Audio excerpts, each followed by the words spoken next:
Major Guevara, in your speech to the General Assembly day before yesterday, you accused the United States of helping Cuba's neighbors prepare new aggression against her. We, in turn, have often accused your government of abetting subversion in other Latin American countries. Do you see any way out of this situation, any way to improve relations? I think with regards to solutions, there are solutions, and I think there is only one.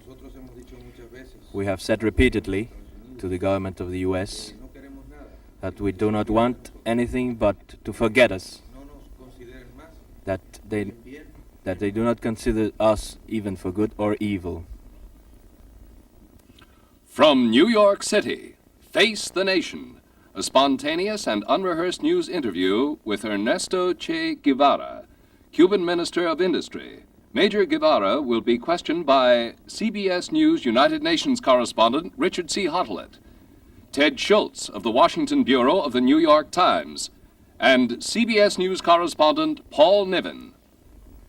Major Guevara, you said a moment ago you would simply like us Americans to forget Cuba. Your speech the other day suggested that you can't forget us. You consider us a hostile government 90 miles away. How can you expect us to forget you?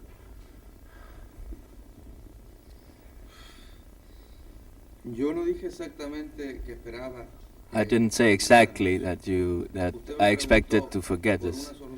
You asked a solution, and I said what was that solution in the present moment. If it's possible or not, that's another question.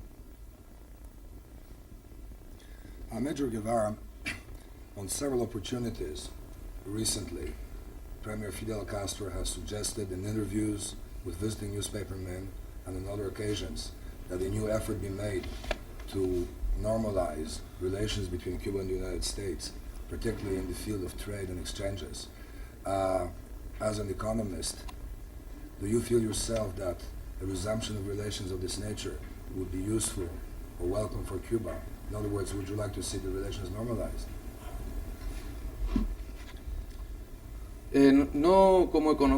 Not as an economist, because I have never considered myself an economist, but only an official of the Cuban government, as another Cuban. I think harmonious relations with the US would be very good for us, from the economical point of view, more than in any other field, because all our industry has been established by the US, and primary products and repair parts that we have to make with much difficulty or to bring from other areas could come directly.